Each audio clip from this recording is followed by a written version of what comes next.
Masih semangat Bapak Ibu? Semangat. Innalhamdulillah bersyukurillah la haula wala quwata illa billah amma ba'du. Yang saya hormati, yang saya muliakan, senior officer dari Provinsi Jawa Timur, Bapak Dr. Andes H. Jonan Yulianto MMD, Kepala Bakes Bangpol Provinsi Jawa Timur. Lalu yang saya hormati Bapak Dr. Andes Haji Mahmudi, Kepala Bakes Bangpol Kabupaten Bojonegoro, beserta tamu undangan yang berbahagia. Syukur alhamdulillah pada kesempatan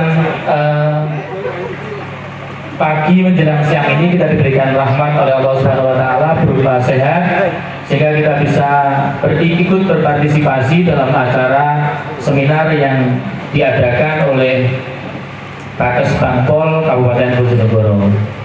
Nah, Bapak Ibu yang berbahagia, langsung saja karena sudah panas suasananya Bapak. Hari ini adalah saya mengutip karyanya William Shakespeare, like livers, if you don't watering, we will dry and dying. Jadi Bapak Ibu, ini adalah kesempatan yang luar biasa. Kenapa?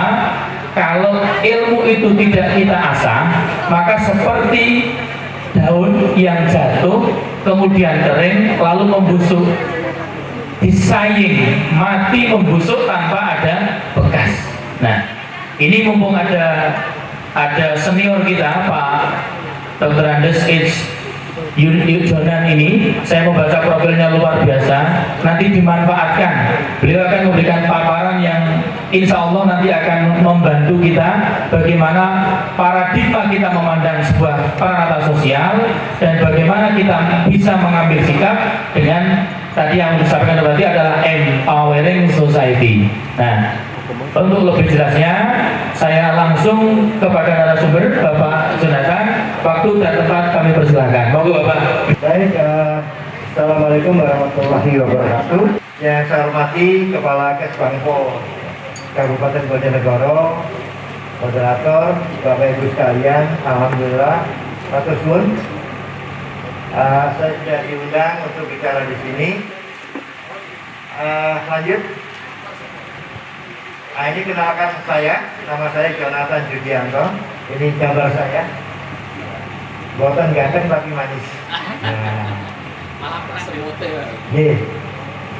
Nah, mungkin kaget ya, kok namanya Jonathan. Saya memang dari Kristen dulu. Saya masuk Islam SMA. Jadi saya masuk Islam SMA. Jadi tapi namanya nggak bisa diganti karena memang dari bayi ya namanya ini gitu.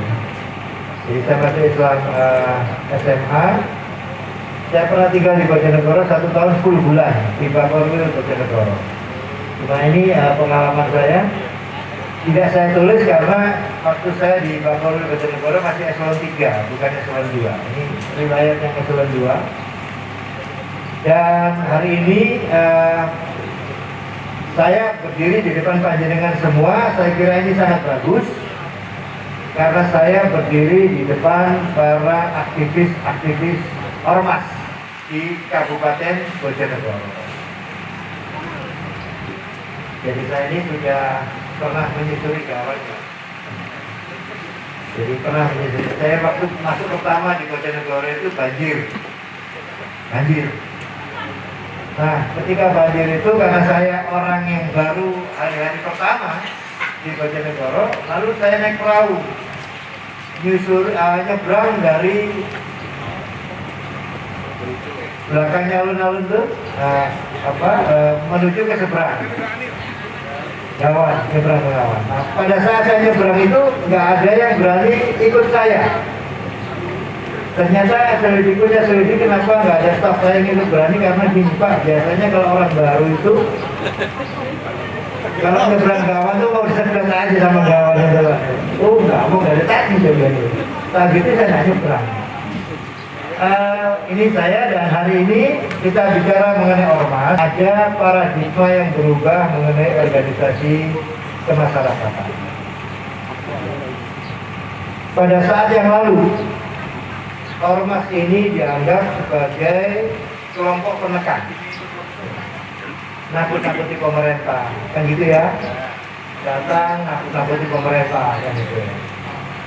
Nah sekarang paradigmanya sudah berubah Bapak. Sekarang ada undang-undang ormas yang baru. Ormas ini bukan merupakan oposisi atau lawan pemerintah, tapi ormas ini adalah bagian daripada pembangunan di Indonesia. Karena ormas ini adalah bagian pembangunan di Indonesia, maka tugas pemerintah baik di tingkat pusat, provinsi maupun kabupaten kota, tugasnya adalah memberdayakan ormas. Mengapa ormas kok diberdayakan? Karena hasil data yang ada di dalam pemerintah, data kita, 60% lebih ormas itu masih belum mandiri. Monggo Pak. Artinya apa? Ormas itu masih bergantung kepada anggaran pemerintah. Nah di sini sebelum saya masuk kepada hal-hal yang substansi, yang teknis, saya ingin mengajak kita semua, ya Bapak Ibu sekalian, mengajak kita semua untuk kembali melihat sebenarnya kita ini berbangsa dan bernegara ini tujuannya apa? Jadi negara ini didirikan ada tujuannya. Jadi kita ini mendirikan negara Indonesia ini wonten tujuannya. Jadi kalau nggak ada tujuannya, nggak ada negara ini. Setiap negara di dunia ini didirikan pasti wonten tujuannya. Ini saya mengajak kita kembali ke tujuan kita karena apa? Ini berkaitan betul dengan spirit dan nafas ormas. Spirit dan semangat ormas. Karena Bapak Ibu tentu mendirikan ormas pasti ada tujuan mulia yang ingin dicapai. Baik. Pertama, melindungi segenap bangsa Indonesia dan tumpah darah Indonesia. Ini adalah tujuan kita. Ini merupakan spirit wawasan kebangsaan kita, merupakan spirit nilai-nilai bela negara kita. Kita harus melindungi segenap bangsa Indonesia dan tumpah darah Indonesia. Tidak ada kata reserva soal ini. Ini harga mati. Apa yang kita lindungi? Semua, termasuk ideologi kita, Pancasila. Harus kita lindungi Pancasila ini. Gak boleh ada ideologi lain selain Pancasila. Harus kita lindungi Undang-Undang Dasar kita. Harus kita lindungi Negara Kesatuan Republik Indonesia. Siapapun yang ingin mengacau Indonesia, baik dengan gerakan-gerakan radikal, separatis dan sebagainya, adalah lawan kita bersama. Merupakan lawan daripada negara. Jadi ini adalah komitmen negara di dalam melindungi segenap tumpah darah bangsa Indonesia, memajukan kesejahteraan umum, kemudian mencerdaskan kehidupan bangsa dan melaksanakan ketertiban dunia berdasarkan kemerdekaan, perdamaian abadi dan keadilan sosial. Ini adalah semangat kita berbangsa dan bernegara. Oleh karenanya, mari kita mengajak semua teman-teman ormas, kita adalah bagian dari negara ini. Karena kita adalah bagian dari negara ini, maka kita memiliki tanggung jawab yang sama.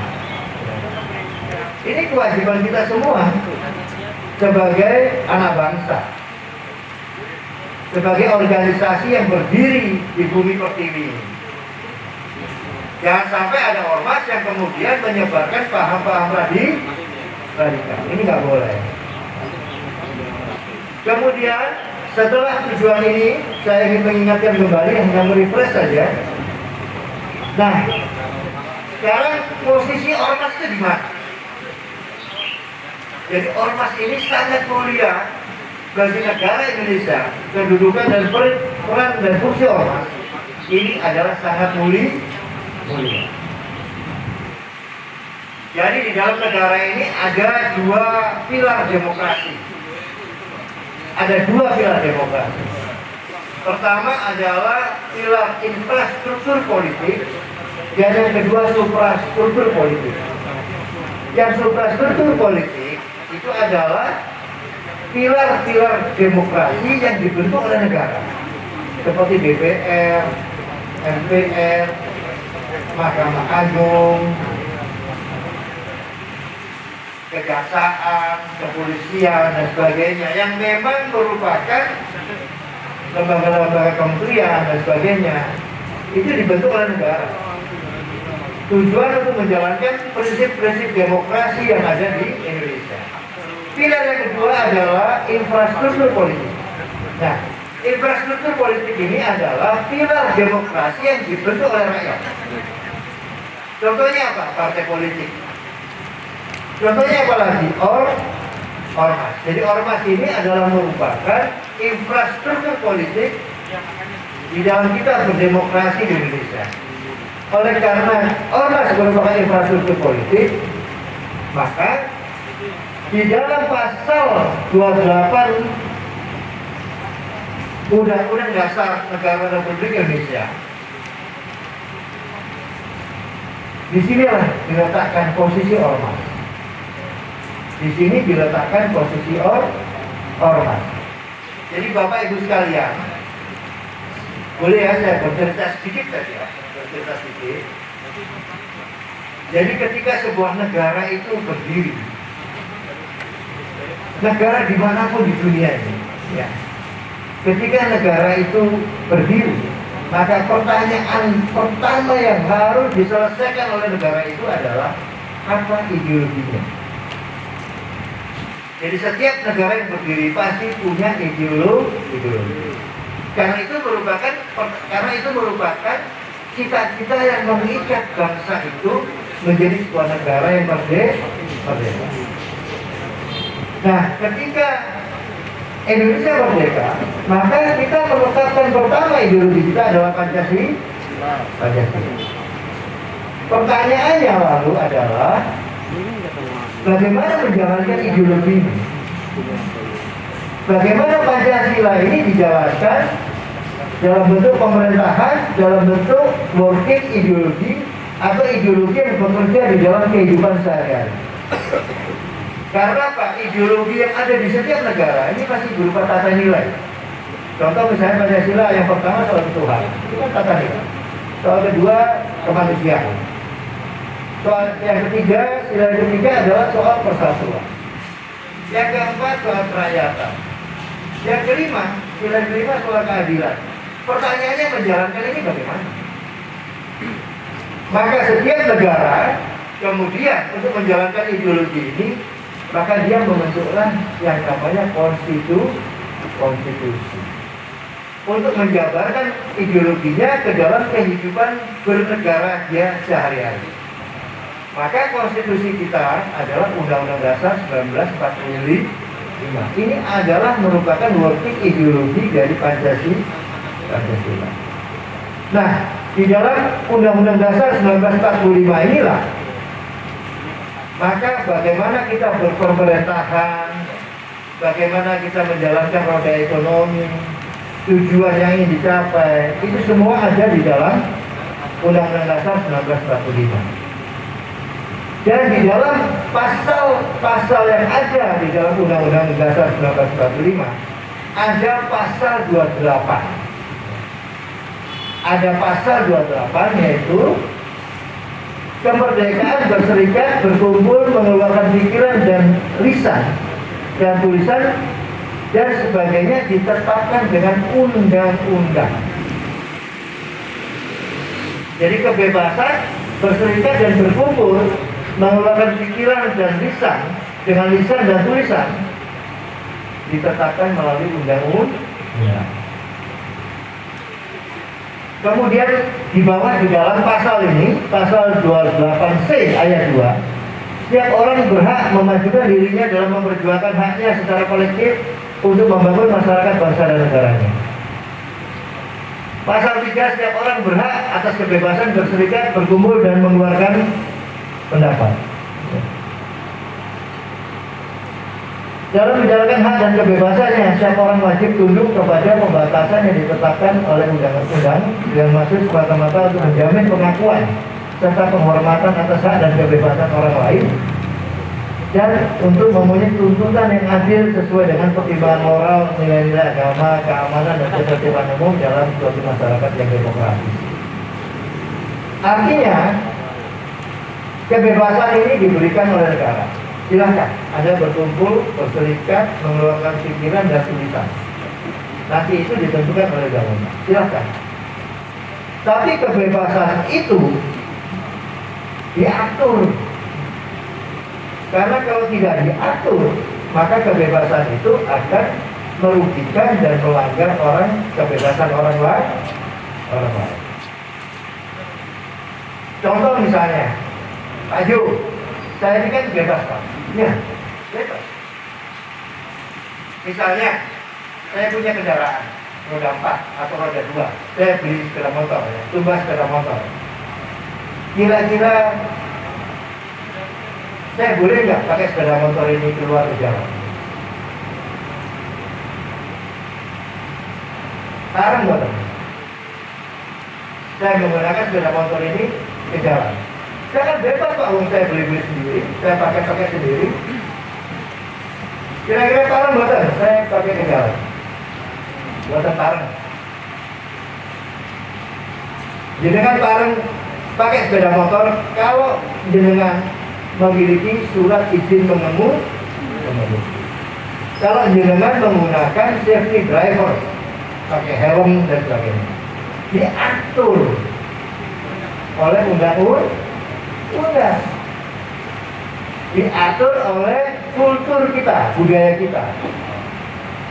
Di sini ada, di situ memenuhi tuntutan yang adil sesuai dengan pertimbangan moral, nilai agama, keamanan, dan ketertiban umum. Artinya berdasarkan pada budaya setempat. Pak Jo, saya kan bebas mengeluarkan pendapat. Iya, boleh. Silahkan. Tapi seandainya saya berpendapat, lalu saya berdiri di atas meja, kira-kira marah nggak orang? Pasti marah, gitu. Terus betul. Karena itu melanggar nilai-nilai budaya kita. Nah, kebebasan itu tidak mutlak, diatur. Makanya jenengan berdemo, silahkan berdemo, tapi diatur. Jangan lempar-lempar, jangan mencari kaca, kan gitu kan? Paling akhir jam 6 sore, diatur oleh undang-undang. Jangan mengganggu jalan, nutup jalan, kan kasihan orang yang mau berangkat ke rumah sakit jadi nggak bisa. Jadi saya kira ini yang harus kita pahamkan bersama. Nah, pasal 28 ini melahirkan banyak sekali undang-undang kebebasan ini. Undang-undang apa? Undang-undang partai politik. Undang-undang apa? Undang-undang koperasi. Undang-undang tenaga kerja. Undang-undang yang berkaitan dengan pemilu. Dan undang-undang yang berkaitan dengan ormas. Jadi pasal ini melahirkan begitu banyak undang-undang.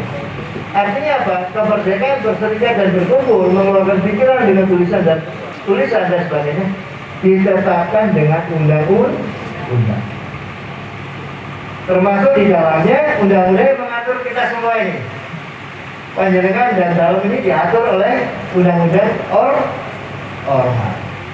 Karena jenengan diatur undang-undang ormas, maka ya harus sepakat.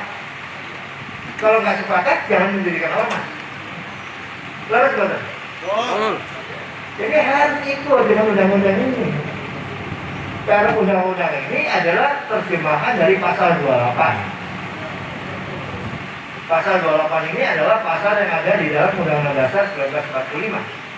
Undang-Undang Dasar 1945 ini adalah penerjemahan dari ideologi kita Pancasila. Nah, lanjut. Ini, Bapak, coba perhatikan begitu banyak undang-undang yang dilahirkan dari pasal ini. Koperasi, undang-undang PT, undang-undang yayasan, undang-undang partai politik, undang-undang pemuda, undang-undang esos, ya, undang-undang ormas. Jadi undang-undang ormas ini adalah penerjemahan dari pasal 28 Undang-Undang Dasar 1945. Lanjut. Nah, sekarang apa tuh ormas ini? Apa tuh ormas ini? Ormas itu adalah organisasi masyarakat yang didirikan dan dibentuk oleh masyarakat. Didirikan dan dibentuk oleh masyarakat secara sukarela berdasarkan kesamaan aspirasi, kehendak, kebutuhan, kepentingan, kegiatan, dan tujuan untuk berpartisipasi dalam pembangunan. Tujuannya adalah ingin berpartisipasi di dalam pembangunan. Jadi ormas ini harus sukarela. Pak, seandainya ada yang dibentuk oleh partai politik, Pak, kira-kira itu ormas kenapa boten? Misalkan bentukannya partai politik, organisasi yang dibentuk oleh parpol, kira-kira ormas kenapa boten? Boten, karena dia bukan sukarela, tapi dibentuk dari apa? Jadi ormas itu harus sukarela berdasarkan kesamaan aspirasi, kehendak, kebutuhan, kegiatan, dan sebagainya. Ini adalah ormas. Lanjut. Nah, sekarang Bapak Ibu sekalian, tadi kan saya sudah bilang bahwa ormas ini adalah penerjemahan daripada Undang-Undang Dasar 1945 pasal 28. Jadi pasal 28 ini dibentuklah ormas. Dan di dalam undang-undang ini ya, merupakan penerjemahan dari pasal 28 Undang-Undang Dasar 45. Ciri-cirinya ini, Pak. Jadi kalau jenengan ini tidak bersama dengan ini, ada ciri sifatnya nggak sama dengan ini, monggo jangan jadi ormas. Silakan, tapi jangan jadi ormas. Apa Pak Ju? Ada ciri sifatnya. Tidak bertentangan dengan Pancasila dan Undang-Undang Dasar Negara Republik Indonesia 45. Jadi kemudian kalau Anda membawa paham yang tidak sama dengan Pancasila, mohon maaf, sorry. Mohon maaf Himawan. Karena Anda bertentangan dengan undang-undang. Nggak bisa. Jadi harus ini. Wajib sifatnya karena azas.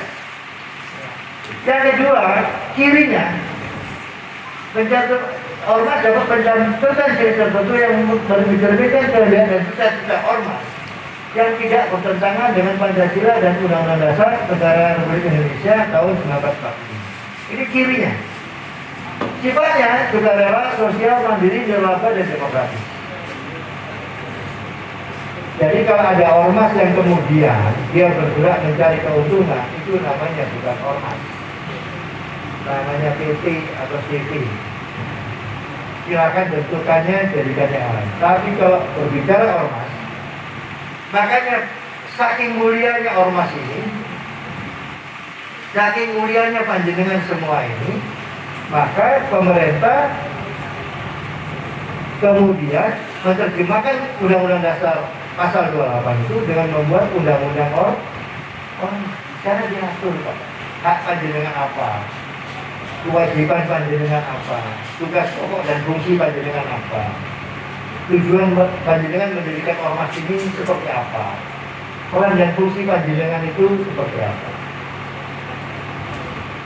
Nah, problemnya adalah ormas kita ini 60% lebih tidak mandiri. Itu problem yang pertama. Yang kedua, dari ketidakmandiriannya ini adalah ormas itu banyak bergantung kepada anggaran pemerintah. Problem yang ketiga, ormas tidak paham mengenai alur dan mekanisme pembiayaan yang dilakukan oleh pemerintah. Jadi Pak, saya ini sudah terlalu sering menerima proposal. Itu kegiatannya 2 bulan lagi, proposalnya baru masuk sekarang. Kalau ini, mohon maaf, nggak bisa dianggari, Pak. Boten saja. Ini karena apa? Karena komunikasi kita dengan ormas untuk menjelaskan bahwa mekanisme anggaran ini ada prosesnya. Jadi ormas itu harus menjadi paranormal. Harus menjadi paranormal. Contoh misalnya hibahkan. ya, bahkan misalnya ingin melakukan kegiatan pada bulan Juni tahun 2021, maka mestinya pada bulan Agustus tahun 2020 atau April 2020 itu sudah mengajukan proposal kepada pemerintah.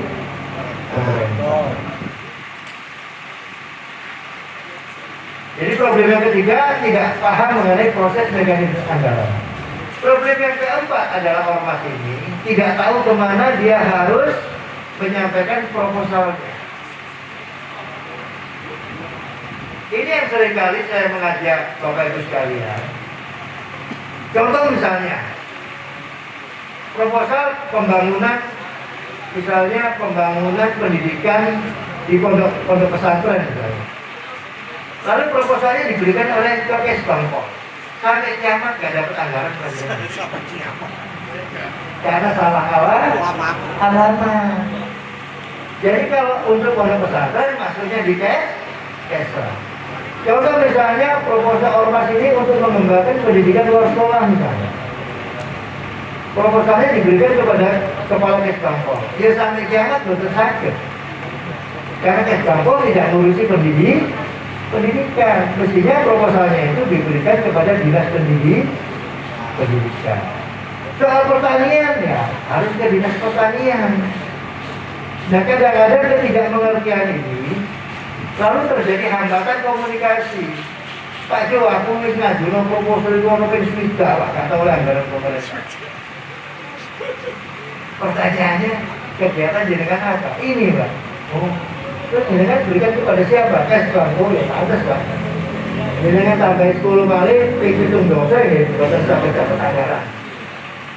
Karena salah alat. Jadi komunikasi ini penting. Ya, komunikasi ini sangat penting di dalam proses kita berinteraksi. Oke ya, ini saya jelaskan soal kemandirian, soal sosial. Ya, lanjut. Nah, ormas itu ada dua, Pak. Ada wonten kali ormas juga. Ormas yang satunya itu namanya, ini istilah ya, namanya istilah yang dibuat oleh undang-undang ormas. Jadi yang pertama, ormas itu berbadan hukum Indonesia. Yang kedua, tidak berbadan hukum Indonesia. Jadi ormas mereka wonten kali sebutan itu. Satu berbadan hukum Indonesia, satu tidak berbadan hukum Indonesia. Lalu yang berbadan hukum Indonesia itu nopo lagi? Pokoknya setiap ormas yang bentuknya perkumpulan dan yayasan itu pasti berbadan hukum Indonesia. Mengapa? Karena legal standingnya yang mengeluarkan adalah Kementerian Hukum dan HAM. Jadi misalnya Muslimat, Fatayat, ini berbadan hukum Indonesia karena bentuknya perkumpulan. Yang mengeluarkan adalah Direktorat Jenderal AHU Kementerian Hukum dan HAM. Di luar itu, dulu yang mengeluarkan adalah Kes Bangpol. Dulu. Namanya surat keterangan terdaftar. Nek panjenengan buatan punya surat keterangan terdaftar, buatan saja bermitra dengan pemerintah. Nah sekarang surat keterangan terdaftar itu yang mengeluarkan adalah Kementerian Dalam Negeri. Tapi prosesnya tetap lewat Kes Bangpol.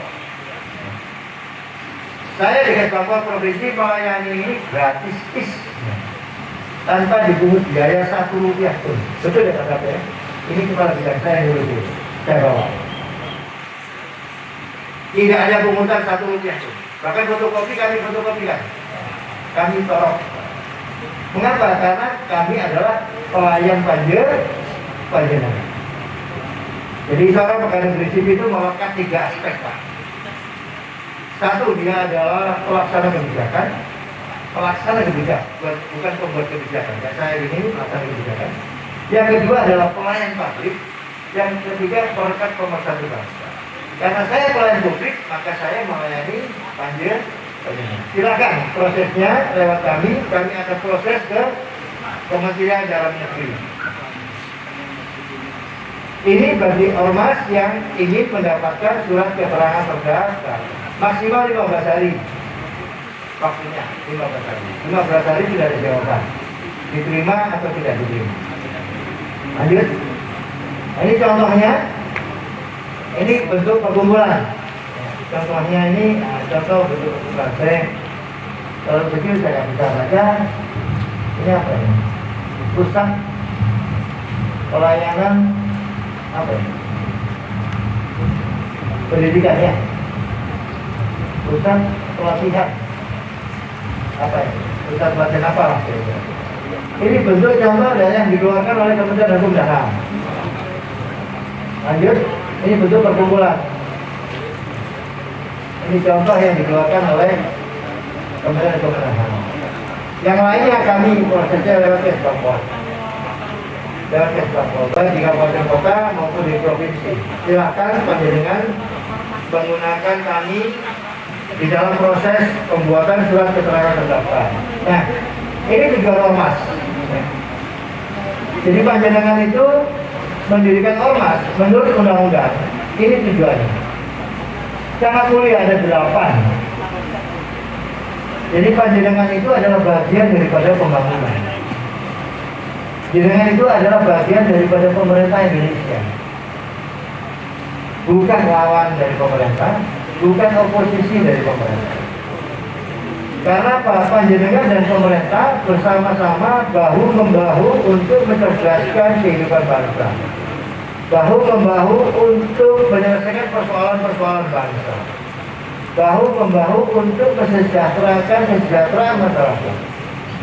Jadi jenengan dan kita ini berdiri bersama untuk ikut kesejahteraan masyarakat. Jenengan adalah bagian kita. Kita adalah bagian panjenengan. Jadi kita adalah satu kesatuan. Ormas ini dengan pemerintah adalah satu kesatuan. Maka saya tidak habis pikir kalau ada ormas yang kemudian mencederai kesepakatan ini lalu dia bertindak memusuhi pemerintah. Nggak habis pikir. Karena apa? Mestinya tujuan dia adalah sama dengan tujuan kita berbangsa dan bernegara. Mengingatkan boleh, namanya orang mengingatkan. Tapi tentu dengan cara-cara kita sebagai bangsa Indonesia mengingatkan menggunakan bom, menggunakan ini kan ya jangan. Itu nggak patut. Ini tujuan ormas, meningkatkan partisipasi keberdayaan masyarakat. Posisi panjenengan sangat mulia, karena panjenengan selalu bergerak dalam kerangka untuk agar masyarakat lebih berdaya, memberikan pelayanan kepada masyarakat. Bapak Ibu sekalian, saya kasih tahu, saking hebatnya semangat ormas ini untuk kemudian berpartisipasi pada masyarakat. Sampai ada ormas-ormas yang melangkah dia itu bukan hanya di negaranya, sampai keluar negara lain. Contoh misalnya dia membuat kaki palsu, dan itu diberikan cuma-cuma. Jadi di Indonesia, di Jawa Timur ini banyak sekali ormas-ormas asing yang berada di Jawa Timur ini hanya untuk ingin membantu masyarakat kita. Apalagi kita yang di dalam negeri sendiri, yang menjadi tuan di negara kita sendiri. Banyak sekali ormas-ormas asing yang kemudian dia membantu kaki palsu, kemudian dia membantu di dalam rangka peningkatan demokrasi. Banyak sekali aktivitas sosial yang mereka lakukan, melestarikan dan memelihara norma, nilai moral, etika dan budaya yang hidup dalam masyarakat. Jadi please tolong ya, yang sudah menjadi budaya kita itu harus kita pertahankan. Yang sudah menjadi kultur kita pertahankan. Ada banyak ya, di satu kabupaten ya, ada ormas yang kemudian masuk dan ini bisa menimbulkan persoalan. Ada ormas yang kemudian masuk di satu kabupaten, ormas baru tinggal di situ, padahal di situ budaya itu sudah berkembang begitu lama, Dia datang, dia jalan-jalan budaya yang berkembang. Taliban nggak boleh, ini nggak boleh. Ya marah orang. Itu sudah kultur yang lama kita pertahankan. Marah di situ. Akhirnya menimbulkan persoalan. Jadi ini tolong ya, melestarikan dan memelihara norma, nilai moral kita dan budaya yang hidup dalam masyarakat. Jangan ganggu, karena itu memang sudah merupakan budaya yang tumbuh berkembang di dalam masyarakat kita. Ada 8 lanjut. Ini fungsi panjenengan semua. Fungsi panjenengan luar biasa. Penyalur kegiatan sesuai dengan kepentingan anggota atau tujuan organisasi, pembinaan dan pengembangan anggota, penyalur aspirasi masyarakat. Jadi ormas bisa sebagai salah satu kontrol demokrasi, boleh. Jadi panjenengan boleh menyampaikan aspirasi masyarakat, disampaikan kepada pemerintah. Karena jenengan adalah pilar demokrasi. Jenengan boleh menyalurkan aspirasi ini kepada DPRD, boleh. Tapi tentu dengan cara-cara budaya kita. Silakan menyampaikan itu, tapi sesuai dengan koridor budaya yang tumbuh berkembang di dalam kehidupan kita. Jadi cara itu menentukan hasil. Misalnya begini, menasihati orang di depan banyak orang itu penghinaan. Cara sama-sama menasihati. Tapi kalau kita menasihati berdua, itu adalah penghormatan. Ini soal cara, sama-sama mengingatkan. Ini ada soal cara. Soal cara. Lanjut. Ini pemberdayaan ormas, tugas pemerintah. Ini tugas pemerintah. Tugas pemerintah ini adalah fungsi pelayanan. Kami memberikan pelayanan kepada panjenengan. Apa yang bisa kita layani? Ya, soal tadi. Soal surat keterangan terdaftar, soal proses-proses perizinan. Kita melayani panjenengan semua.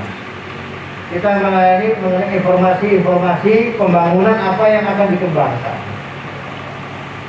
Sebab kalau kita tidak memberikan informasi pembangunan apa yang akan kita kembangkan, lalu pertanyaannya jenengan mau akan akses di mana? Jenengan akan berpartisipasi di mana? Oh, jenengan nggak tahu apa yang akan dilakukan oleh pemerintah. Tapi kalau informasi ini bisa sampai kepada panjenengan, lalu panjenengan berpikir, oh iya, ini yang akan saya lakukan dengan bekerja sama dengan pemerintah. Fungsi pengaturan kita atur dari melalui undang-undang tadi. Kita atur bagaimana proses pelaksanaannya, fungsi pembangunan dan fungsi pemberdayaan. Ya, ada 4 persoalan tadi itu yang seringkali dihadapi oleh teman-teman ormas. Ya. Tadi yang saya sampaikan tadi. Makanya saya menyarankan agar sejak awal jenengan ikutilah proses mulai musbangdes, musbang desa, musbang kecamatan, kemudian musbang kabupaten. Mengapa? Karena jenengan bisa tahu apa yang dilakukan oleh pemerintah di masa yang akan datang. Pertanyaan yang kedua, saya akan berpartisipasi di mana?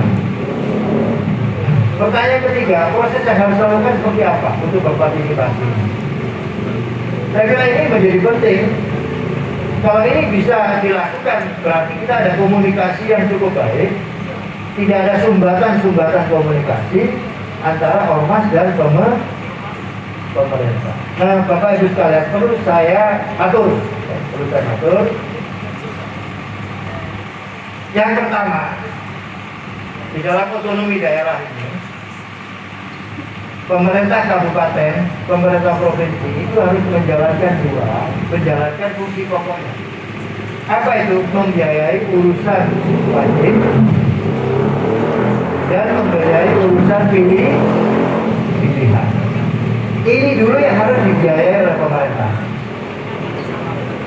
Urusan wajib dan urusan pilihan. Nah, kalau ada sisanya, sisa dari urusan wajib dan urusan pilihan, kalau ada sisanya, maka itu bisa diberikan kepada siapa saja termasuk ormas dalam bentuk dana hibah. Oleh karenanya setiap kabupaten kota kemampuan hibahnya itu berbeda-beda, tergantung kembali kepada dompetnya masing. Saya pernah Bupati Sidoarjo yang anggarannya sangat besar, sehingga dana hibahnya besar. Saya pernah Bupati Sampang yang anggarannya kecil, sehingga dana hibahnya juga kecil. Ini tergantung pada keuangan daerah masing-masing. Saya nggak tahu di Bojonegoro. Tapi yang pasti bahwa pemerintah itu harus menjalankan dulu urusan pilihan dan urusan wajibnya. Oleh karenanya, kalau ingin berbicara di pemerintah, maka carilah momen kegiatan yang memang dibutuhkan betul oleh pemerintah daerah. Pasti dianggarkan. Pasti dianggarkan. Jadi bukan mau kita, tapi mau pemerintah itu akan kemana, itu kita masuk di situ. Jadi kalau mau kita, ya nggak bisa. Mungkin kita mengatakan butuh, tapi pemerintah mengatakan aku nggak butuh itu. Oleh karenanya yang bagus adalah sesuai dengan kemauan pembangunan yang akan dijalankan oleh pemerintah daerah. Nah kita ormas harus tahu kapan kita akan melaksanakan usulan untuk berpartisipasi. Nah untuk finishing touch-nya, keberhasilannya, ya monggo tergantung kreativitas masing-masing. Pak saya ada kenal Pak dengan anggota DPRD, ya monggo silakan. Pak saya ada kenal dengan bupati Pak, dengan wakil bupati, ya monggo silakan. Untuk menyampaikan gagasan-gagasan dan pikiran-pikiran itu. Monggo, itu adalah peluang. Tapi nanti pembahasannya tetap akan bertumpu kembali kepada berapa jumlah anggaran yang memang disediakan untuk itu. Nah kalau anggarannya itu cukup kecil, sedangkan usulannya banyak, maka dipilih skala prioritas. Jadi saya kadang-kadang untuk setiap tahun kita di Kesbang, kadang-kadang ada proposal 100 gitu ya, jatahnya 40, ya saya harus memilih 100 dari 40 itu. Nah kalau sudah 40 ini saya tentukan mendapatkan anggaran, maka tahun depan nggak boleh 40. Lalu boleh tahun depannya lagi. Jadi harus berseling. Mengapa? Supaya ada keadilan. Jadi kalau sekali ini sudah dapat, ya tahun depan stay dulu dia. Baru kemudian tahun depannya lagi baru boleh. Jadi ini adalah fungsi pemerintah di dalam kami melayani Banjarnegara. Jadi tolong proses anggaran ini bisa dipahami betul. Jadi kalau ingin berkegiatan pemerintah tidak bisa langsung sekarang untuk 2 bulan lagi nggak bisa, karena anggaran kita anggaran kinerja, semuanya sudah tertulis setelah. Makanya kalau jenengan ingin berkegiatan di tahun 2022, bulan-bulan ini sudah harus masuk proposalnya. Jadi kalau jenengan ingin kemudian berkegiatan di tahun 2022, maka bulan-bulan ini proposal sudah harus masuk. Kemana? Kepada bupati tujuannya. Tujuannya kepada bupati. Tembusannya kepada siapa? Tembusannya kepada OPD teknis yang berkaitan dengan kegiatan itu. Jadi ini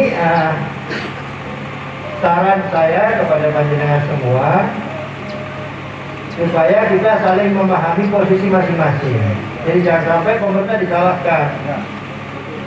Pak, kami ini punya kegiatan kok nggak jalan hari. Karena prosesnya barangkali tidak mengikuti proses anggaran. Karena kita anggaran pemerintah, anggaran yang dihasilkan oleh APBD, maka tentu ada mekanisme penganggaran. Karena apa? Itu nanti dibahas lagi bersama dengan tim anggaran dewan, tim anggaran provinsi, tim anggaran dewan dibahas lagi.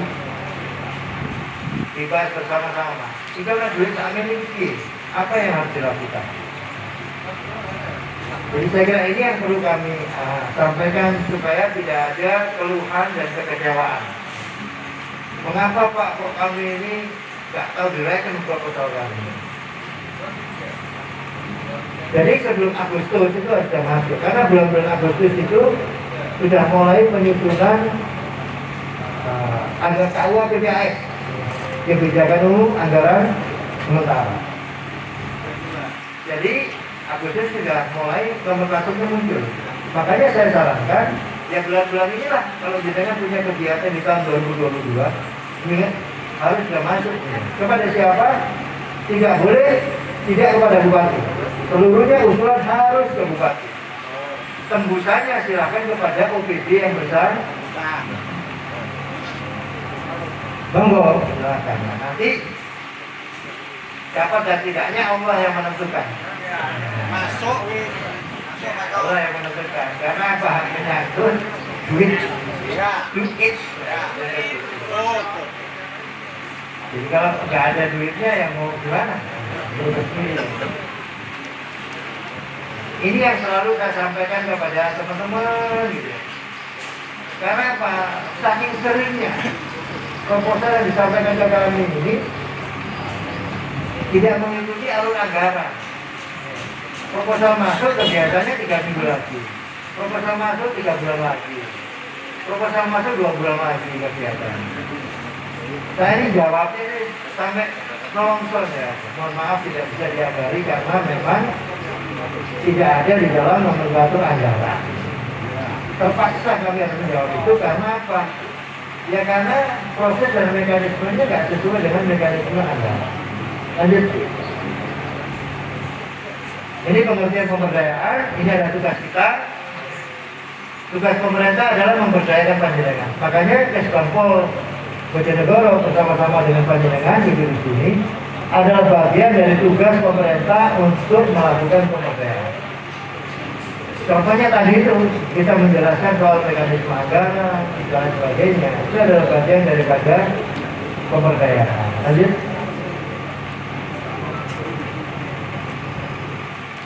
Pemberdayaan adalah upaya untuk meningkatkan kinerja dan menjaga keberlangsungan ormas dengan menciptakan kondisi yang memungkinkan ormas dapat tumbuh berkembang secara sehat, mandiri, akuntabel dan profesional. Jadi, nyuwun sewu, mohon maaf, mohon itu di atasnya mohon. Mohon maaf. Saya itu sering tugaskan teman-teman saya ke lapangan. Kadang di lapangan ini ada pelangnya, kantornya nggak ada. Apalagi orangnya. Ada pelang, ada kantor, orangnya nggak ada. Tapi ada juga yang ada pelangnya, ada kantor, ada orangnya. Misalnya, yang juga ada. Mohon maaf. Jadi kadang-kadang kita ke lapangan, alamatnya ada, udah. Itu benar lah. Jadi inilah yang kita akan berdayakan. Inilah tugas pemerintah untuk memberdayakan panjenengan semua. Supaya apa? Supaya ormas itu tetap ada dan berlanjut. Supaya ormas ini menjadi bagian daripada pemerintah. Negara hadir.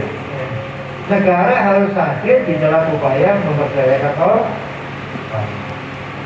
Jadi yakinlah bahwa kita dan panjenengan adalah berdiri sejajar, setara dalam rangka untuk mencapai tujuan yang kita ciptakan bersama. Lanjut. Ini waktu undang-undang. Ya. Silakan nanti dibaca filenya. Tapi intinya seperti yang saya sampaikan tadi. Apapun yang saya kemukakan, ujung-ujungnya pasti adalah soal anggaran. Lalu semua badan ujung-ujungnya pasti sama. Tapi ini adalah perlu disampaikan, ya. Perlu disampaikan tugas kami. Ini di dalam undang-undang mengenai ormas pasal 21, pasal 22 dan 23. Lanjut. Pasal 24, 25 luar biasa. Ya. Banyak sekali diatur di dalam undang-undang ormas soal pemberdayaan ini.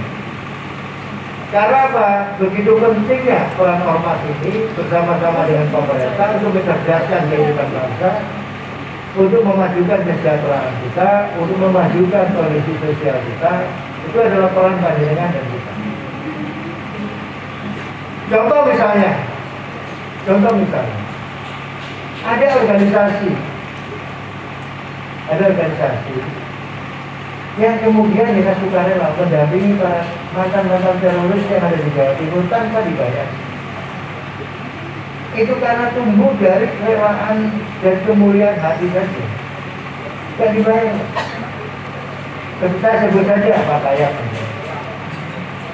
Mereka itu berkenan mendampingi para kombatan, para teroris yang susah, agar mereka tidak kembali kepada kelompok.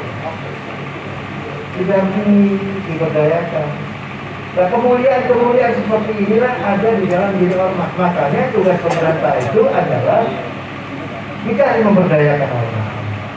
Karena panjenengan mendirikan ini pasti punya tujuan yang sangat mulia. Nah, kita akan membakar gas. Jadi Bapak berdoa ya.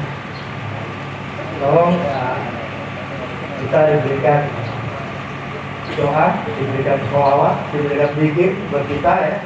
Mudah-mudahan perda ini bisa selesai. Karena kalau perda ini selesai, maka kita akan bisa menjaga bagaimana peran daerah itu pada orang. Karena kalau tidak, maka tergantung bupatinya lah. Ini bupati ini open ya open. Ini bupati ini tidak open ya tidak open. Tapi dengan perda ini maka dijaga marwah ormas ini. Jadi kami sedang menunggu dan perda ini sedang dibahas. Insya Allah segera diterbitkan insya Allah. Dan ini adalah perda pertama di Indonesia yang berkaitan dengan ormas. Jawa Timur selalu memulai hal-hal yang terbaru di Indonesia. Perda ormas, perda mengenai toleransi kemasyarakatan. Dan bagaimana kita menanamkan nilai-nilai toleransi, nilai-nilai Pancasila itu ke dalam dunia mahasiswa, masyarakat, sekolah dan sebagainya. Karena ini penguatan kapasitas kelembagaan, mengatur ini, meningkatkan kualitas SDM, meningkatkan kinerja dan menjaga pelaksanaan hidup ormas. Perda ini dihajatkan untuk ini.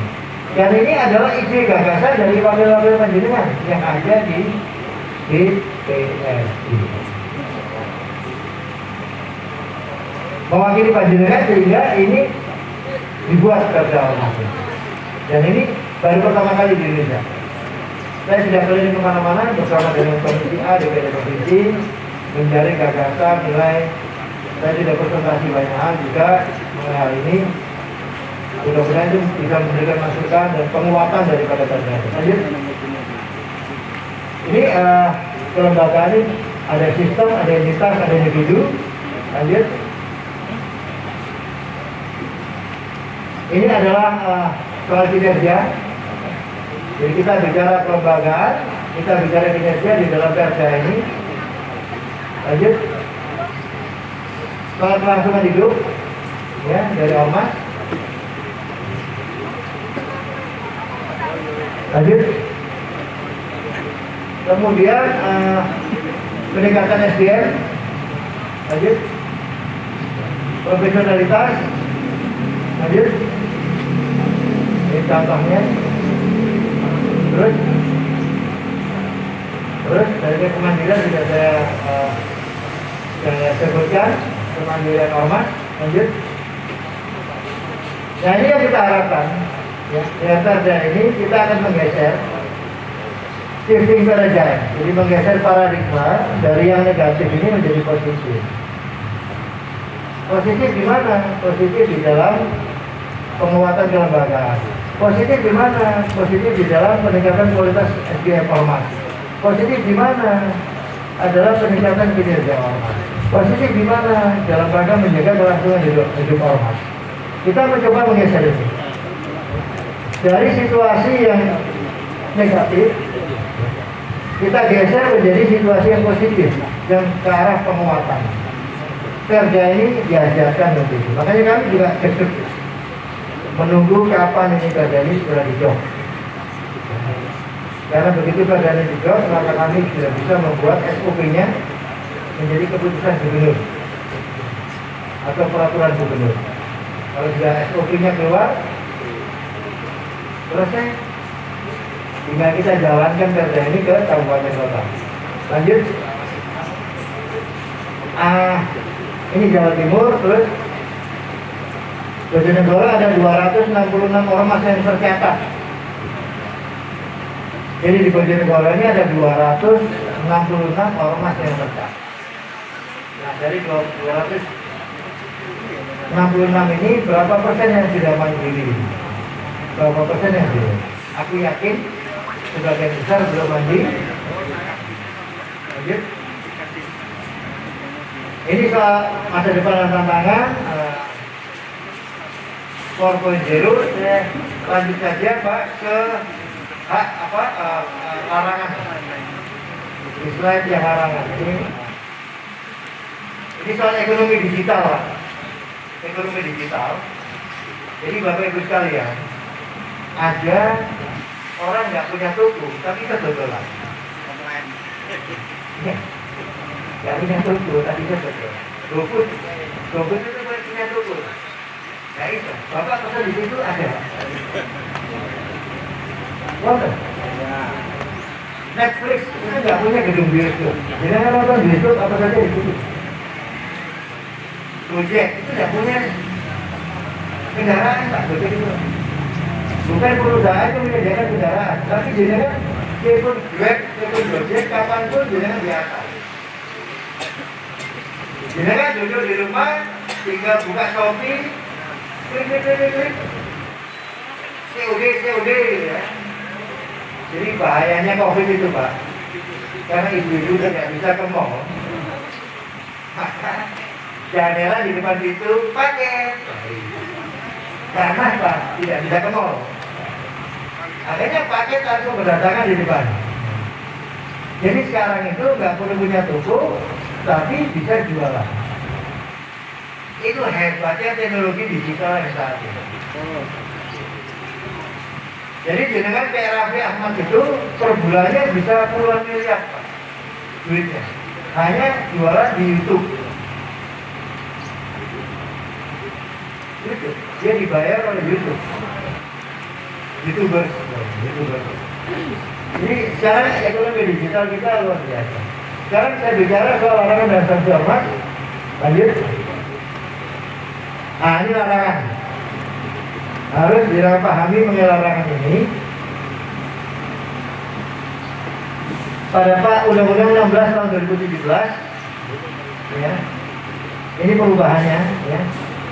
Jadi sekarang menerima dari atau memberikan kepada pihak manapun sumbangan dalam bentuk apapun yang bertentangan dengan ketentuan peraturan perundang-undangan atau mengumpulkan dana untuk partai politik. Jadi kan tidak boleh mengumpulkan dana untuk partai politik. Larang. Dilarang. Menggunakan nama, lambang, bendera atau tanda gambar yang mempunyai kesamaan atau pokoknya atau keseluruhannya dengan nama, lambang, bendera atau tanda gambar ormas lain atau tanda gambar partai politik. Karena jenengan itu suka rela, mandiri suka rela, nirlaba juga. Suka rela kok lambangnya lambang ormas, lambang parpol nggak boleh, nggak bisa, ya nggak boleh. Menggunakan dengan tanpa izin nama, lambang, bendera negara lain atau lembaga badan internasional menjadi nama, lambang atau bendera ormas. Ini juga dilarang. Menggunakan nama, lambang, bendera atau atribut yang sama dengan nama, lambang, bendera atau atribut lembaga pemerintahan. Saya memproses beberapa ormas yang melanggar ketentuan ini. Lanjut.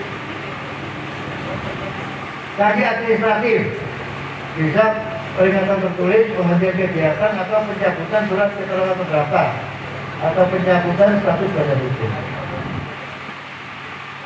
Ya ini pasal 1 sanksinya. Bisa peringatan, bisa penghentian kegiatan, bisa pencabutan surat keterangan terdaftar. Nah, peringatan tertulis bagaimana dimaksud pada pasal 61 ayat 1 huruf A diberikan hanya 1 kali dalam jangka waktu 3 hari. Kerja sejak tanggal diberikan peringatan. Jadi ini saat ini diterbitkan maka hanya diberikan sekali saja peringatan itu. Jangka waktunya 3 hari. Dalam hal ormas tidak memberi peringatan tertulis dalam jangka waktu sebagaimana dimaksud pada ayat 1, menteri yang menyelenggarakan urusan pemerintah di bidang hukum dan hak asasi manusia sesuai dengan kewenangannya menjatuhkan sanksi penghentian kegiatan. Dalam hal ormas tidak mematuhi sanksi dan penghentian kegiatan sebagaimana dimaksud pada ayat 2, menteri yang menyelenggarakan urusan pemerintah di bidang hukum dan hak asasi manusia sesuai dengan kewenangannya melakukan pencabutan surat keterangan terdaftar dan pencabutan status badan hukum. Yang pertama kali kita kenakan pasal ini adalah HTI. Mengapa? Karena HTI ini bertentangan dengan azas diri dan sifat kita. Karena HTI ini mengusung paham khilafah, bukan Pancasila. Ingat, bukan Pancasila. Jadi HTI ini gerakan politik, tapi bungkusnya adalah bungkus keagamaan. Tapi pasti adalah politik karena adalah ending yang mendirikan negara. Kalau ending mendirikan negara, pasti yang itu gerakan politik. Pertama kali yang dikenakan. Nah, berikutnya, saya kira sudah sama-sama paham. Lanjut. Nah, ini bisa sanksi administratif, bisa pidana. Hati-hati Bapak. Bisa administratif, bisa pidana. Pidana itu kalau melanggar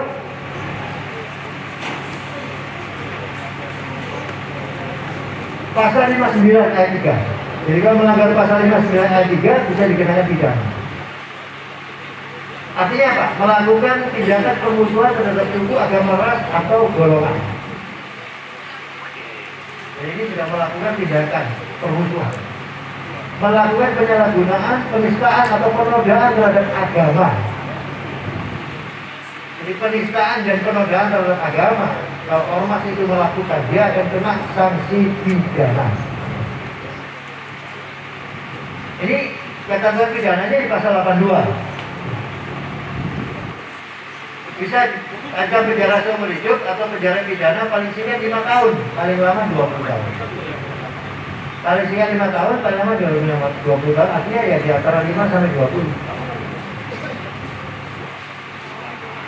Nah, bisa juga pada polisi melakukan tindakan kekerasan, mengganggu ketentraman dan ketertiban umum atau merusak fasilitas umum dan fasilitas sosial.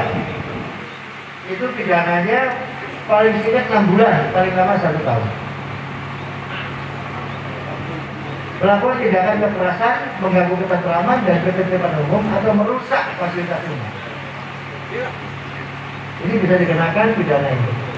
Melakukan kegiatan yang menjadi tugas penegak hukum sesuai dengan ketentuan peraturan perundang-undangan. Pidana tambahan sebagaimana diatur dalam peraturan perundang-undangan. Melakukan tindakan kegiatan yang menjadi tugas kewenangan penegak hukum. Pak, saya ormas bebas Pak. Iya, mau tak sweeping semua Pak. Yang punya motor, punya sepeda motor Pak. Mau sweeping apa? Kalau nggak punya SIM saya tangkap. Tidak boleh. Itu tugasnya aparat penegak hukum, bukan tugas ormas. Ngapain orang mau sweeping SIM-nya orang? Apa dia punya hak yang diberikan oleh undang-undang untuk melakukan sweeping? Tidak bisa. Itu adalah tugas aparat penegak hukum. Kalau ini bisa dikenakan pasal 82 ayat 3. Kalau administratif ya tadi itu pasal 61 ayat 3. Lanjut. Nah, ini nanti bisa dibaca. Bisa administratif, bisa pidana. Jadi ada yang pidana, langsung pidana, ada yang langsung administratif, atau dia bisa pidana, bisa juga administratif. Tergantung konteksnya apa, yaitu di pasal 59 ayat 4. Menggunakan nama lambang bendera dan simbol organisasi yang mempunyai persamaan pada pokoknya atau keseluruhan dengan nama lambang bendera atau simbol organisasi gerakan separatis atau organisasi terlarang. Apa itu gerakan separatis? Misalnya kelompok kekerasan bersenjata yang ada ormas menggunakan lambang bintang kejora. Bintang kejora itu adalah bintangnya gerakan separatis Papua. Nah, kalau dia ormas itu menggunakan nama bintang kejora, bisa kita gunakan dua-duanya, pidana bisa, administratif bisa. Melakukan kegiatan separatis yang mengajar kedaulatan negara. Separatis itu adalah upaya untuk memisahkan diri dari Indonesia dan mengembangkan setelah menyebarkan ajaran atau paham yang bertentangan dengan Pancasila.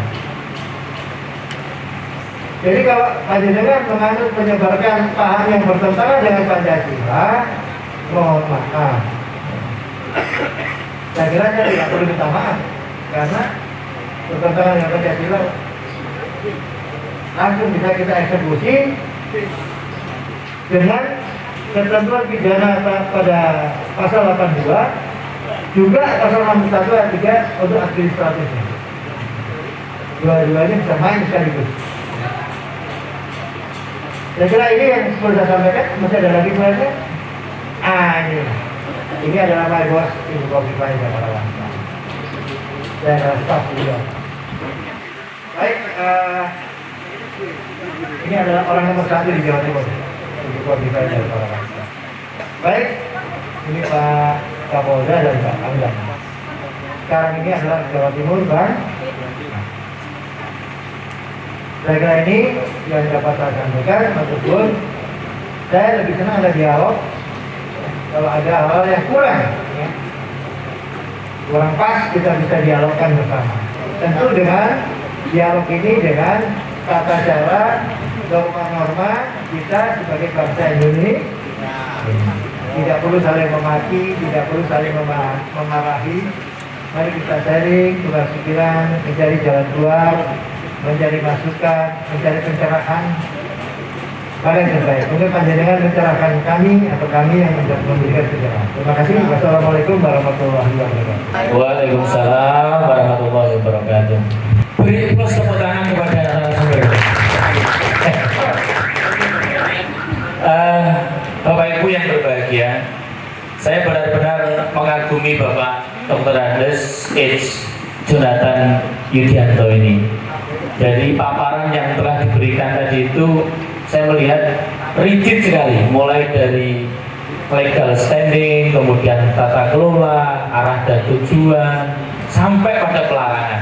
Jadi, dan cara beliau menyampaikan itu kesan auranya itu luar biasa, kena. Menurut saya begitu. Beri tepuk tangan sekali lagi untuk narasumber.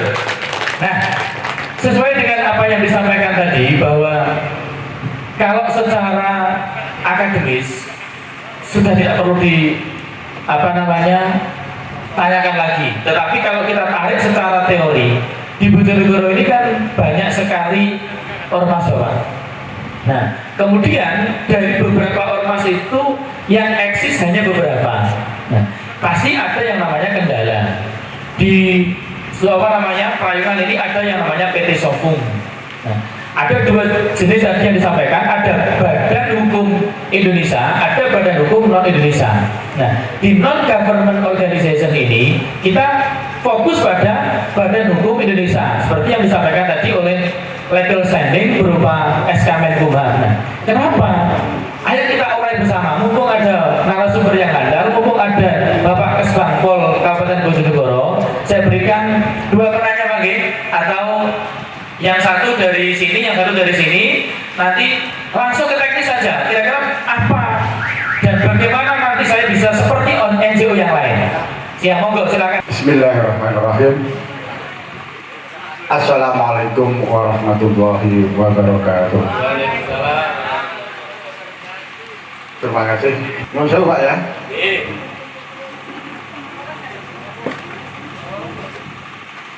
Nama saya kenalkan dulu. Tak kenal Mbak Kata? Saya. Oke. Nama lengkap Muhammad Sanawi. Asli dari Desa Lengkong, Kecamatan Baren, Kabupaten Bojonegoro. Kebetulan saya menjadi ketua perkumpulan disabilitas Kabupaten Bojonegoro yang disingkat dengan PDKB. PDKB. Kami mendirikan PDKB pada tahun 2014 kalau nggak salah. Tadi itu saya Pak, mungkin ngomongan saya nggak bisa halus ya. Memang saya orang Jawa, yo kayak sok bosok Jawa yang benar, yo aku kita tahu nih Pak. Nah, jadi mudah-mudahan kasar kan, dari kasarnya paruh, bisa bermanfaat. Ini seperti itu. Kami berdasarkan berdiri lembaga ini berdasarkan dari anggota untuk dari intinya dari disabilitas untuk disabilitas. Nah, kami mengakui kami merasa hidup mandiri. Kenapa saya bilang hidup mandiri? Karena selama 10 tahun saya belum pernah mendapatkan bantuan yang Bapak Gede bilang setahun oleh setahun orang. Allah Akbar. Nah, itu dana dari mana ya kapan saya pakai selama ini? Yaitu dari donasi, dari organisasi, dari orang-orang anggota-anggota PDKP dan dari donasi masyarakat. Nah, makanya tadi saya tuh terus terang Pak, saya terkejut banget. Nah, saya mendengar katanya harus mengadakan ikut di musbirban ya, iya kan? Nah, selama ini aku belum tahu juga. Ya tahu terus piye? Betul. Ya jadi sila kelima keadilan sosial bagi seluruh rakyat Indonesia. Wong kata apa orang wong Indonesia? Ya wong Indonesia Pak. Jadi kita punya hak dan kewajiban yang sama. Nah, itu yang kami. Itu malah melenceng kemudian sedikit dari undang-undang untuk masalah kemasyarakatan. Itu ada yang namanya undang-undang disabilitas nomor 8 tahun 2016 itu ada. Saya punya. Tapi tak tumpuk menggone sekretariat. Nah, undang-undang ini perlu ditumpuk apa disosialisasikan? Ditumpuk. Nah, siapa yang harus mensosialisasikan undang-undang tersebut? Nah, itu Pak, nanti tolong kami jembatani Bapak. Biar nanti pemerintah itu tahu lah. Apa toh kalau sanawi anggotanya. Nah, intinya seperti itu. Kami memang betul, kami tujuannya hanya untuk berpartisipasi dalam pembangunan di Bojonegoro. Selain itu tidak ada. Nah, termasuk Bapak Kepala Mas Bangpol ini selalu ngawal bagaimana kegiatan kami. Dia tahu persis karena beliau ada di dalam kami. Dia tahu, oh ya dari PDKP apa saja. Tahu. Mau kami terbuka kok. Kami nggak ada tutup-tutupan. Nah, intinya seperti itu. Oke Pak Nasir, monggo silakan apa yang perlu ditanyakan? Ya tadi seperti itu. Satu, bisa tahu? Ya sudah. Oke. Nah. Undang-undang disabilitas Ya. disosialisasikan. Satu. Dua. Anggaran saya mau oleh setahun oleh setahun aku setahun oleh lu pitung tanah itu udah oleh. Ya. Wes sore Pak sekake. Liyane kok yo pingin lho. Lu mana aku mau aku lu tahu juga kesebut apa? Nanti kamu sering bah. Oh sering Pak. Lu tahu ber. Ya. Lah kok sama maju terus piye caranya? Ngono lho. Nah, ini nanti pemerintah itu merubah mindsetnya. Jadi pemimpin itu merubah, oh iya disabilitas ini perlu diundang, oh disabilitas perlu dilibatkan dalam pembangunan di Bojonegoro. Ya. Intinya seperti itu Pak. Terima kasih. Saya akhiri billahi taufiq wal hidayah. Wassalamualaikum warahmatullahi wabarakatuh. Waalaikumsalam warahmatullahi wabarakatuh. Assalamualaikum warahmatullahi wabarakatuh. Waalaikumsalam warahmatullahi wabarakatuh. Yang saya hormati Bapak Kepala Kisbangpol Provinsi dan yang saya hormati Bapak Kepala Kisbangpol Kabupaten Bojonegoro. Mencermati apa yang dipaparkan oleh Bapak dari Kepala Kisbangpol Provinsi tadi, memang sangat bagus sekali dan kami bisa menerima dengan baik. Perlu bapak-bapak dan ibu-ibu ketahui bahwa mendirikan ormas ini kalau bergantung kepada pemerintah, saya meyakini tidak akan jalan. Saya meyakini tidak akan jalan. Namun saya juga akan mempertanyakan apa yang namanya mitra, kan begitu. Kalau mitra ya saling menguntungkan dan saling mengisi.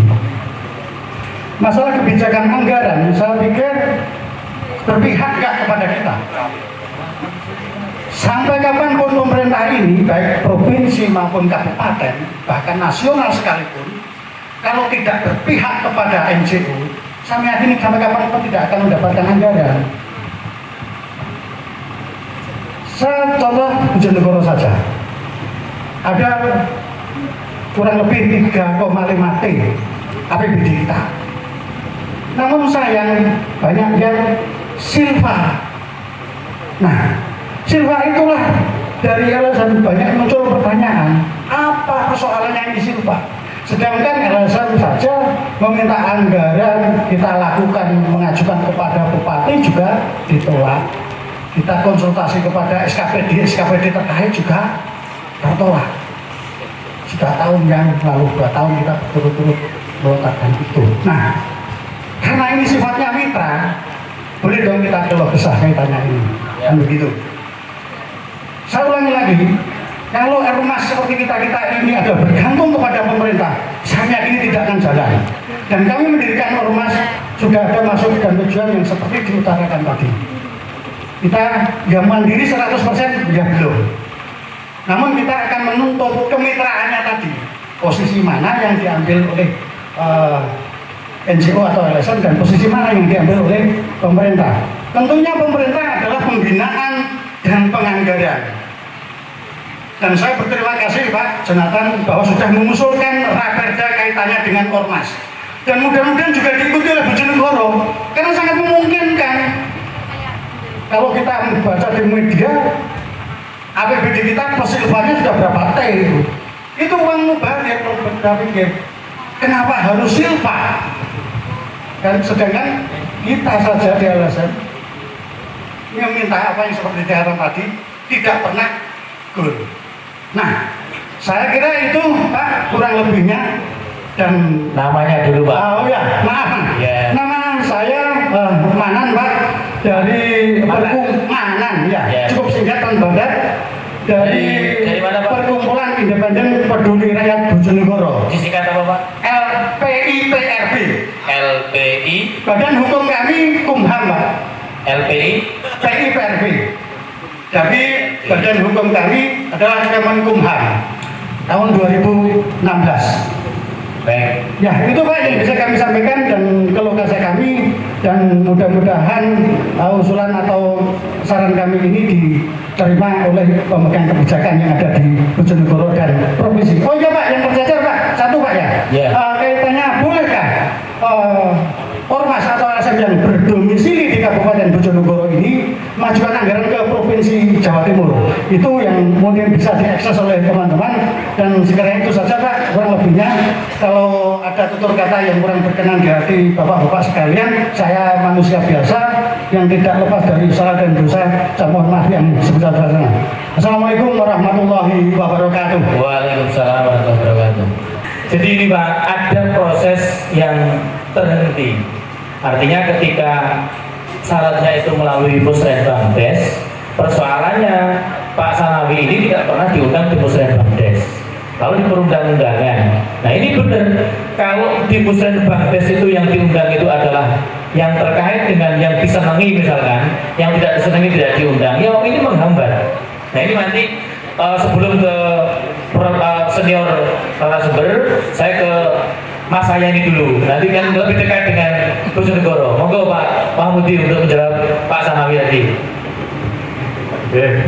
Assalamualaikum warahmatullahi wabarakatuh. Matur suwun, apa disampaikan tadi oleh Pak Jonathan kan sudah luar biasa, jangan bisa terima. Saya jawab langsung, kalau tak kenal tak sayang. Ya. Tadi disampaikan dari 266 itu posisi, sekarang posisi sudah 272 hingga saat ini ya, yang terdaftar di Kesbangpol. Kesbangpol bertugas satu pendaftaran ormas, yang kedua pemberdayaan ormas sampaikan. Makanya ini, jadi satu tak kenal maka tak sayang. Ya, karena tadi itu banyak misalkan iki sopo tadi yang eksis, yang mandiri masih jarang, makanya itu ya. Nah, sekarang saya tadi misalkan dengan profil Pak Manan, Pak Samawi ya, kemarin. Jadi potret NGO kan jadi kan di mana tadi didirikan tahun 2014, anggotanya ada 1000 sekian. Terus cara, nah ini yang terkait hibah, cara daftarnya dan sebagainya pas sama yang tadi, timingnya juga pas, OPD-nya kepada siapa. Sekarang tahun 21 yang beda, ini sekarang hibah itu sesuai dengan tupoksi OPD masing-masing. Kalau Bagas Bangkol berarti terkait dengan upaya peningkatan wawasan kebangsaan, meningkatkan jiwa patriotisme, itu yang hibah yang ditujukan. Kalau bangunan gedung dan sebagainya otomatis ke cipta karya dan sebagainya. Itu tadi ya takrar saya dengan profil dan sebagainya, ini perlu. Dan juga silaturahim, oh jajannya kalau gimana deh, misalkan Pak Manan tadi ya itu. Nah, termasuk juga ikut musyawarah. Jadi kan dengan buat profil dan sebagainya, menyampaikan surat ke kepala desa, ke camat, nggak apa-apa menyampaikan. Ya, jadi adanya profil dari masing-masing itu biar tahu, oh kegiatannya kayak gini dan sebagainya. Saya lihat PDKP luar biasa Pak Jonathan di sini tuh, kegiatannya eksis ya, anggotanya seluruh kecamatan ada. Pak Manan juga tidak asing lagi bagi kami ya, tinggal kita komunikasi apa yang sampaikan tadi ya. Kemudian juga terkait dengan tadi ya 7 tahun dan sebagainya, hibah ya, tadi tujuannya apa dan sebagainya. Jadi NGO ya itu membentuk sebuah organisasi itu ada konsekuensinya, sehingga misalkan terkait dengan urusan internal itu sudah tanggung jawabnya menjenengan. Internal misalnya apa, bayar listrik misalkan di sekretariat itu sudah internal, tapi yang terkait dengan kegiatan misalkan masa kemudian itu bisa kami. Yang sangat kita doakan dari semua ini luar biasa itu Bagas Bangkol. Ini sedang proses ya penyusunan raperda, pemberdayaan ormas, dan ini satu-satunya di Indonesia. Nah ini yang perlu kita dukung, sehingga dengan adanya raperda ormas ini jelas nanti akan berdampak ke kabupaten itu. Makanya kita pantau terus dan perkembangan dari raperda pemberdayaan ormas ini ya yang difasilitasi oleh Bagas Bangkol Provinsi Jawa Timur ini kita sangat acungi jempol, sehingga kemarin juga Komisi A DPRD Jatim sudah berkunjung ke Bojonegoro juga, keluh kesah dari masing-masing kami sampaikan, sehingga sekali lagi dengan adanya pemberdayaan ormas ini sekali lagi tidak hanya di sini aja, tapi nanti berlanjutan dengan kita saling berkenalan dan sebagainya, dan lebih ininya nanti Pak Bunyaran bisa menambahkan. Monggo Pak Bunyaran. Baik, Pak Tusun, saya sependapat dengan Bapak. Jangan ada yang tertinggal di dalam pembangunan ini.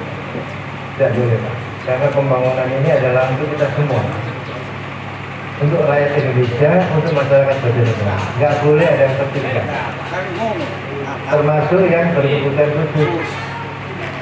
Nggak boleh Pak, karena panjenengan adalah rakyat Indonesia, panjenengan adalah masyarakat Bojonegoro. Itu yang pertama. Yang kedua adalah saya masih bingung, apakah panjenengan sudah pernah menyampaikan proposal? Sering. Waktunya Betul, belum bulan 3 udah maju. bulan 3 sudah maju. Udah. Baik, saya kira ini menjadi koreksi, menjadi catatan, menjadi evaluasi. Tembusannya kepada siapa Bapak? Kepada kepadanya Bupati, Terus? Dinsos, DPR, Kesbangkolimas.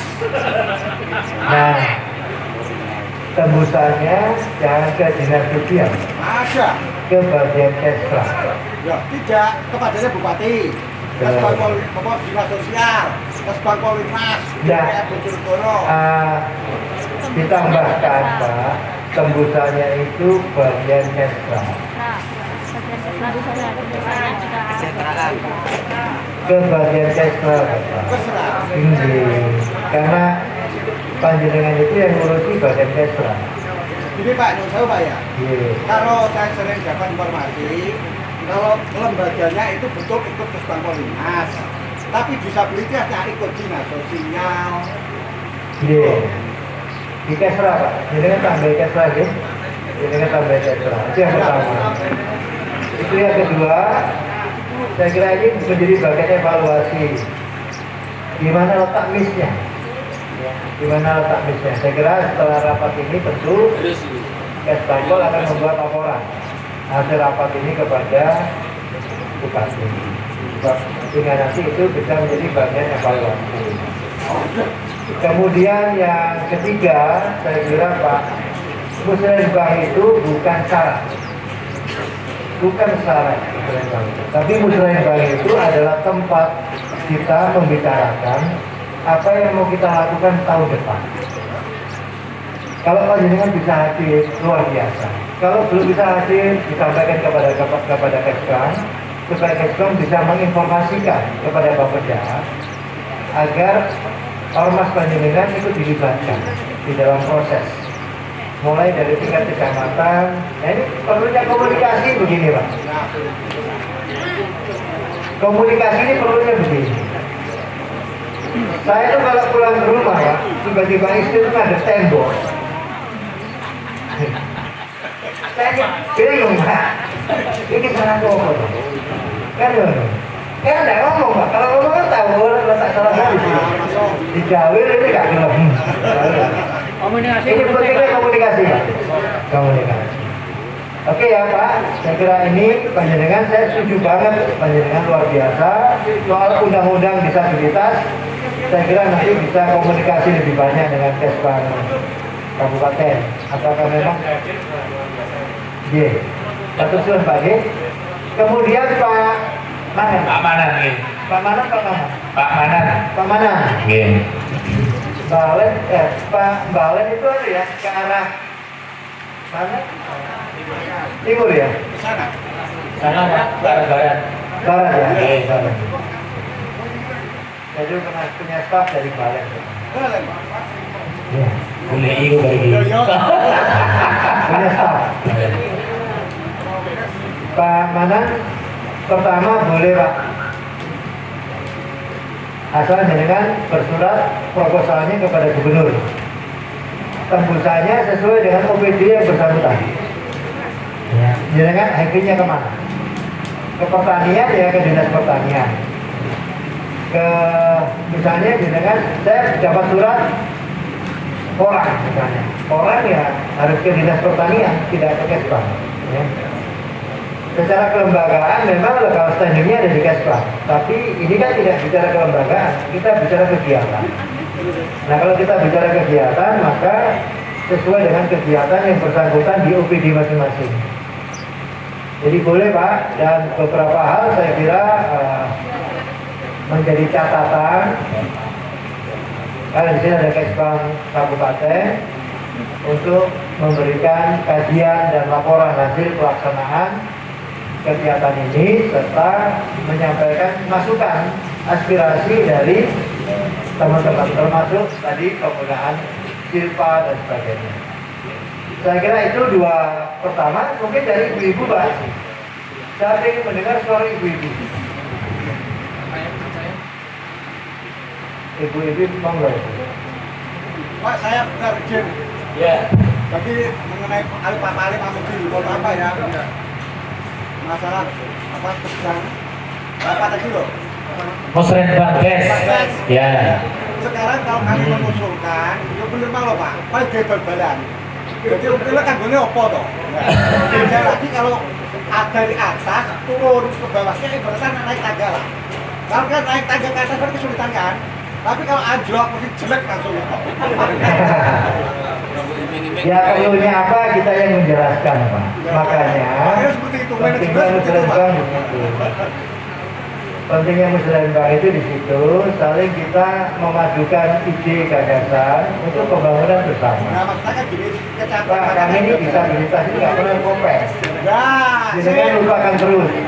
Ini Pak, kami usulkan agar di musrenbang ini terakomodasi. Jadi saya kira pikiran-pikiran itu harus terus diperjuangkan. Jangan pernah menyerah untuk memperjuangkan sesuatu yang mulia. Jangan pernah menyerah. Batu itu sekeras apapun, kalau ditetes di lubang juga. masuk. Tunjukkan kalau kita mampu. Iya. Setuju Pak. Iya. Pak Sarawi semangatnya luar biasa. Ya oke Pak Sarawi kita tampung ya. Nanti kita RTL-nya nanti langsung ke Pak Kestampol. PKI parani ra apa-apa. Tapi Aja toh. Baik Bapak Ibu yang saya hormati, yang sebentar Pak, ini apa namanya, ada kelantan puisi Pak dari Bagas Bang. Gimana? Oh kita selesaikan dulu. Oke, monggo satu aja Pak, silakan monggo. Assalamualaikum warahmatullahi wabarakatuh. Nami kula Sujono Pak. Dari perwakilan Perjuangan Wahidiyah Kabupaten Bojonegoro, cabang Kedung Giri. Nuwun sewu saderengipun kula nyuwun pangapunten kathah. Nggih menika kula badhe istilahé pemberitahuan kegiatan atau pelanggaran pun terus solusi saking dene Bapak. Nuwun sewu, inggih menika kula sependapat mengenai seminar. Soalnya ngoten, ormas-ormas niku biasane satu sama lain niku dereng paham, sering memonis. Niku sing kula alami. Nah, terus biasanya kan wonten ormas-ormas niku kegiatannya ribu-ribu. Contohipun kados niki kula peran kados Wahidiyah. Kegiatanipun niku sehariane niku yaumiyah. Niku istilahnya mujadah tiap hari. Terus tapi kalipun menika nggih menika usbuiyah niku kados jamaah taklim.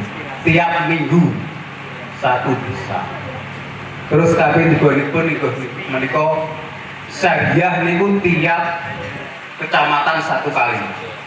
Lapanan namanya selapan hari. Niku dihancurkan niku istilahnya wajib. Terus namine niku rubuh sana tiap program. Nah niku biasanya gendala Pak.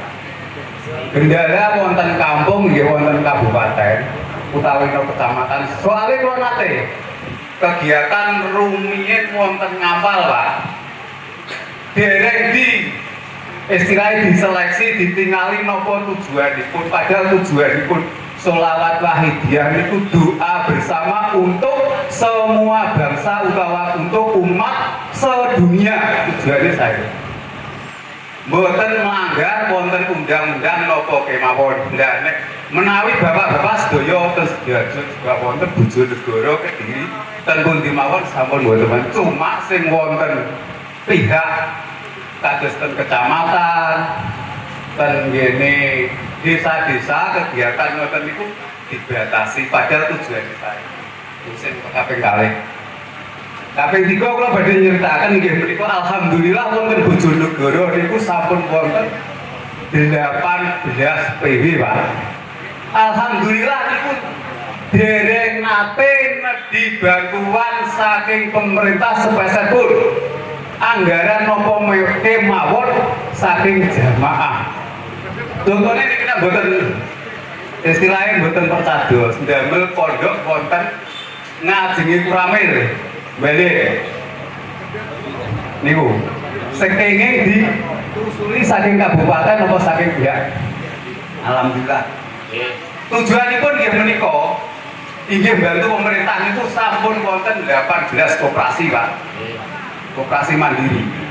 Terus niki nuwun sewu niku sing setunggal malih.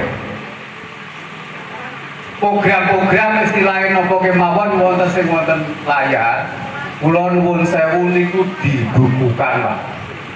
Dibukukan supaya supados semua ormas-ormas niku sumerep nopo kemawon anggaran-anggaran program istilahnya pelanggaran soal hal alhamdulillah.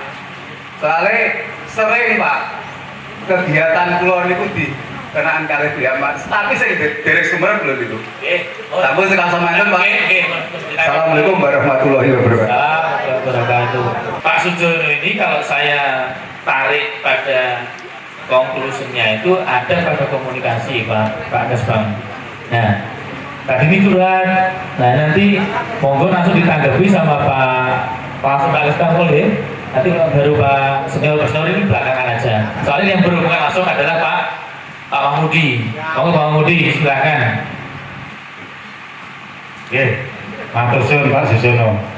Jadi alhamdulillah tadi sudah kegiatan-kegiatannya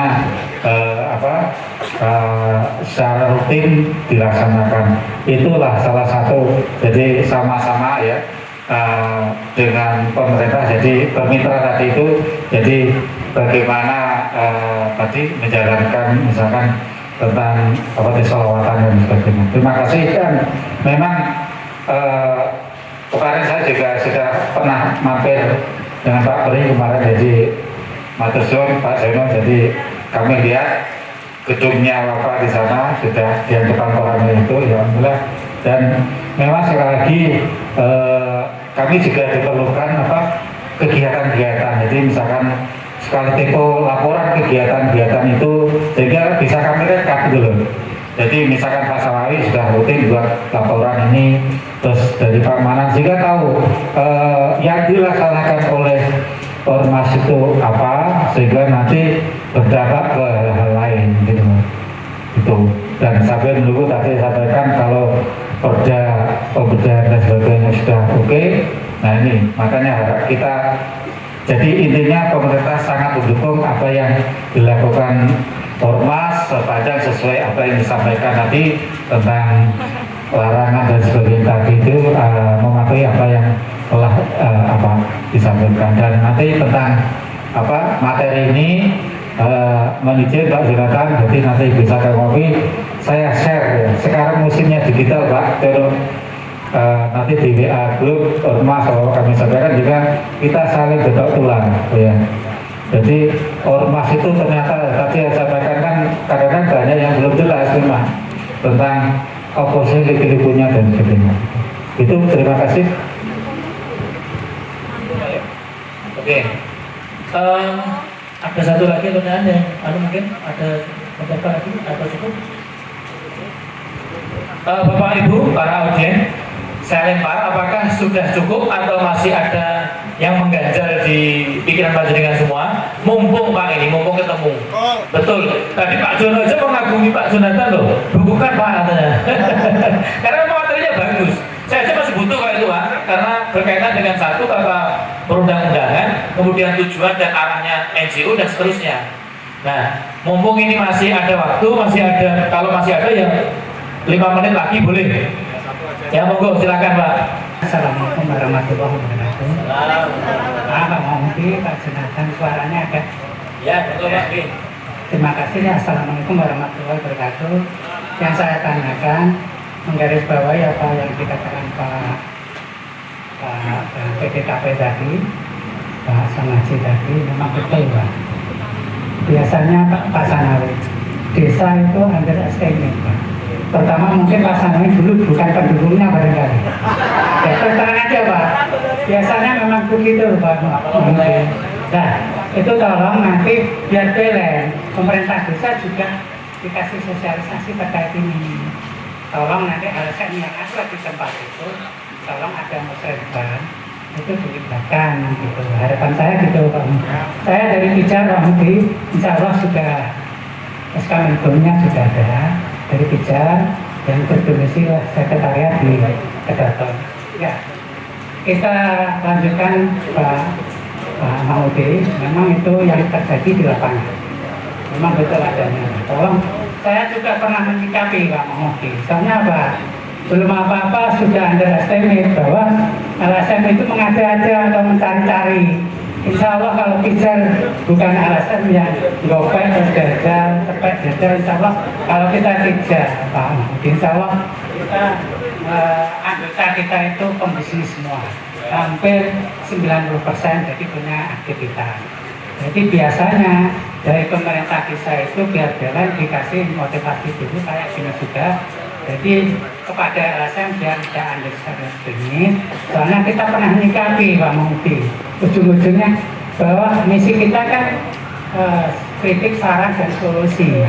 Jadi kita tidak hanya mengkritik aja juga ngasih saran. Itu visi misi kita. Jadi biar jalan itu tadi tambahan dari saya Pak Mahmudi, Pak Jonathan. Terima kasih bila topik dari saya. Assalamualaikum warahmatullahi wabarakatuh. Waalaikumsalam. Bapak Ibu, teman-teman yang saya hormati, sebagai closing statement dari Pak Jonathan, tadi ini juga saya sampaikan Pak Sanawi, memang benar tak ceritani tadi Pak Jonathan. Kalau nggak ikut milih perangkat, atau nggak ikut milih lurah, orang diundang. Nanti biar pertemuan ini nanti siapa tahu nanti ada diterbitkan peraturan terbaru terkait dengan bagaimana tata cara LSM atau ormas atau NGO ini bersinergi dan apa yang membantu pemerintah dalam pembangunan masyarakat. Monggo Bapak untuk closing statement terkait dengan pertemuan hari ini pada Pak Jonathan, monggo waktu dan Pak dipersilakan. Baik, Bapak Ibu, closing statement saya, mari terus kita membangun Indonesia. Mari kita terus membangun Bojonegoro, Indonesia, Jawa Timur, dan membangun Bojonegoro. Jangan pernah lelah untuk mencintai Indonesia, jangan pernah lelah untuk mencintai Bojonegoro. Teruslah berkarya, berbakti, karena bakti kita adalah merupakan bagian dari catatan sejarah perjalanan di Kabupaten Bojonegoro. Terus berkarya dan berjuang, insya Allah apa yang akan dilakukan, Allah selalu memberikan hal yang terbaik untuk kita semua. Amin. Terima kasih Bapak atas waktunya. Beliau ini sibuk loh Pak. Kita kedatangan beliau waktu yang luar biasa. Beri tepuk tangan yang meriah untuk Pak Jonathan. Baik, Bapak Ibu, hari ini kita akan menyaksikan ada cindera mata dari Bapak Kesbangpol untuk Pak Jonathan. Setelah ini kita akan foto bersama untuk menutup acara pada siang hari ini. Sambil nanti ada entertainment, kita sambil melihat cindera mata yang akan disampaikan oleh Bapak Kesbangpol kepada Bapak Jonathan. Monggo, yang bertugas silakan.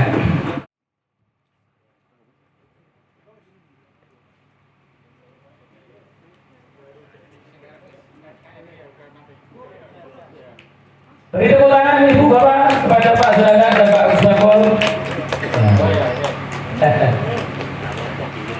Terima kasih Pak Jonathan atas waktunya.